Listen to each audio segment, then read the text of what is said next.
In my very first NFL game, I completed my first pass to Hall of Fame running back Marshall Faulk. I threw a touchdown in that same game to Marvin Harrison, who will be inducted into the Hall of Fame this August. The quarterback for our opponent, the Miami Dolphins, was, after my dad, my favorite player, Hall of Famer Dan Marino, who on the first third down of the game completed a 25-yard skinny post, and it was the best I'd ever seen. Later, I completed the pass to tight end Marcus Pollard down the middle, and somebody hit me really hard, and after I got up, I told myself, I know I can play in this league. Later in that struggling season, we played in and lost to Baltimore. It was the first time that the Colts had returned to Baltimore since they had moved back in 1984. We didn't exactly get a warm reception that day. Fans were screaming at me, and I kept thinking, hey, I was only 8 years old then. Get off of my back. I had met him once before, but when the game was over, I had a chance to shake Johnny Unitas' hand. He told me, Peyton, you stay at it. I'm pulling for you. Well, I have stayed at it. I've stayed at it for 18 years. And I hope that old number 19 is up there with his flat top and maybe his black high tops on. And I hope he knows that I have stayed at it, and maybe he's even a little proud of me. There's just something about 18 years. 18 is a good number. And today I retire from pro football. I want to thank the people of New Orleans and South Louisiana. New Orleans is my hometown, and of course they support their own team, the Saints, but they also support their own. And that city and state have backed me from the start. Almost 19 years ago to the day, I announced my decision to forego the draft and stay at the University of Tennessee for my senior year. It was one of the smartest decisions I've ever made. I cherished my time in Knoxville, especially my senior year. And I want ball fans everywhere to know the unique role that you've played in my life. Thank you to the Indianapolis Colts organization and all of the fans across this country. You can't fathom how much I enjoyed my 14 years there, or the warmth that my family feels for you. I'd be wrong not to mention Jim Irsay, Bill Polian, some great coaches, support staff, and a host of wonderful Colts teammates, many of whom will be lifelong friends. When I was drafted by the Colts, Indianapolis was a basketball and a car racing town. But it didn't take long for the Colts to convert the city and state of Indiana into football evangelists. We ended my rookie season 3-13, and in the process I set the NFL rookie record for interceptions, a record that I still hold today. Every year I pull for a rookie quarterback to break that record. Andrew Luck, Matthew Stafford, Eli Manning, Cam Newton. I still kid Eli that he would have broken it if he had started all 16 games. In the beginning of my time in Indy, the team's struggles were agonizing.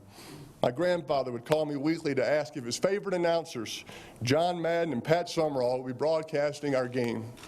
Pawpaw, I'd say, we're only 2-8 right now. We're playing the 3-7 Bengals. Madden and Summerall don't broadcast those kinds of games. Fast forward to my second year when we had gotten things going a little bit. We were playing the Dallas Cowboys, including Troy Aikman, Emmitt Smith, Michael Irvin, and Deion Sanders. I called Pawpaw. Guess what? Madden and Summerall are broadcasting the game. He said, I can't believe it. He was elated, and he was very proud. And we beat the Cowboys that week, and we let the world know that the Colts had arrived. Make no mistake about it. We were coming, and we went on to do some phenomenal things, like winning at least 12 games 7 years in a row, and of course winning Super Bowl 41. And I was truly honored and proud to be a part of it. There's a saying that goes, treat a man as he is, and he will remain as he is. Treat a man as he could be, and he will become what he should be. When I visited Denver 4 years ago, if John Elway had sat me down and said, Peyton, here's what we're going to do. We're going to win over 50 games, win 4 straight division championships, lose only 3 division games in 4 years, and none will be on the road. We'll beat the Patriots in 2 championship games. You're going to win NFL Comeback Player of the Year, another MVP. Your offense will set single-season passing records. You'll break a couple more all-time records, and we'll go to a couple of Super Bowls. I think I would have taken that deal. John, you did tell me that, didn't you?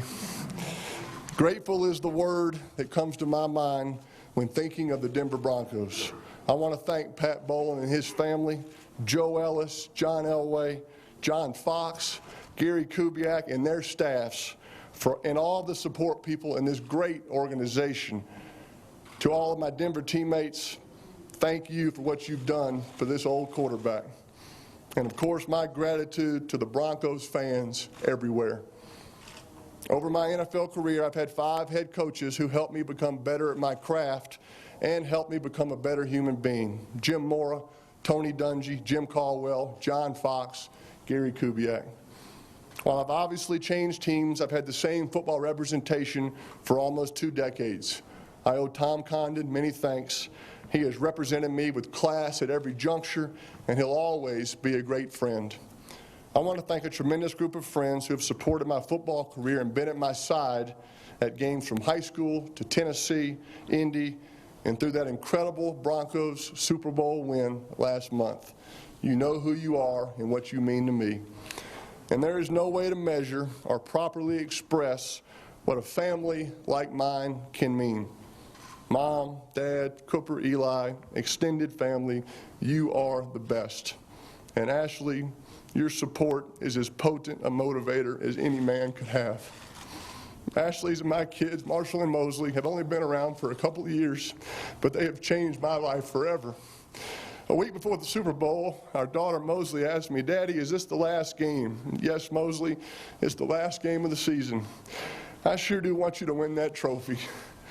"I do too, Mosley, and that's what we're going to try to do." Then she asked, "Daddy, is this the last game ever?" And that's just when I shook my head in amazement, because I was thinking Mort and Adam Schefter had gotten to my 5-year-old daughter to cultivate a new source.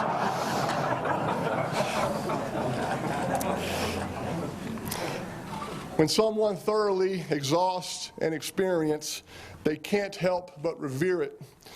I revere football. I love the game. So you don't have to wonder if I'll miss it. Absolutely. Absolutely, I will. Our children are small now, but as they grow up, we're going to teach them to enjoy the little things in life, because one day they'll look back and discover that those really were the big things. So here are the seemingly little things that when I look into my rearview mirror have grown much bigger. I'm going to miss a steak dinner at St. Elmo's in Indianapolis after a win. My battles with players named Lynch, Lewis, Thomas, Bruschi, Fletcher, Dawkins, Sayal, Urlacher, Palomalu, Harrison, Woodson, and Reed. And with coaches like Fisher, Ryan, Belichick, Kiffin, Phillips, Rivera, LeBeau, Cornell, Capers, Lewis, the late Jim Johnson, and so many more. I always felt like I was kind of playing against that middle linebacker or that safety or that defensive coach. I'll miss figuring out blitzes with Jeff Saturday, Reggie sitting on top of the bench next to me, and perfecting a fake handoff to Edgerrin James. I'll miss Demaryius Thomas telling me that he loved me and thanking me for coming to Denver after every touchdown I threw to him. I'll miss putting in a play with Tom Moore and Adam Gase that ends in a touchdown on Sunday. On Fridays, I'll miss picking out the game balls with my equipment guys. And talking football with the broadcast crews before the game, and afterwards I'll miss recapping the game with my dad and checking to see if the Giants won and calling Eli as we're both on our team buses. I miss that handshake with Tom Brady, and I miss the plane rides after a big win with 53 teammates standing in the aisles, laughing and celebrating during the whole flight. I miss playing in front of so many great fans, both at home and on the road. And I'll even miss the Patriot fans in Foxborough. And they should miss me, because they sure did get a lot of wins off of me.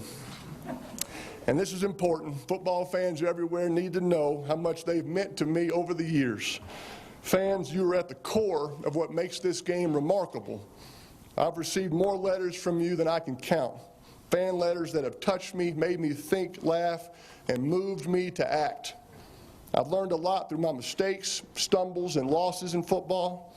I've also learned that this game is a mighty platform that has given me a voice that can echo well beyond the game. Football has taught me not to be led by obstructions and setbacks, but instead to be led by dreams. Due to some good genes, I'm smart enough to know that those lessons can enrich who I am and where I go from here. I'm totally convinced that the end of my football career is just the beginning of something I haven't even discovered yet. Life is not shrinking for me. It's morphing into a whole new world of possibilities. Pundits will speculate that my effort and drive over the past 18 years were about mastery and about working to master every aspect of the NFL game. Well, don't believe them, because every moment, every drop of sweat, every bleary-eyed night of preparation, every note I took, and every frame of film I watched was about one thing: reverence for this game. When I look back on my NFL career, I'll know without a doubt that I gave everything I had to help my teams walk away with a win. There were other players who were more talented, but there was no one who could out-prepare me. And because of that, I have no regrets. There's a scripture reading, 2 Timothy 4:7. I have fought the good fight, and I have finished the race. I have kept the faith. Well, I've fought a good fight. I've finished my football race. And after 18 years, it's time. God bless all of you, and God bless football.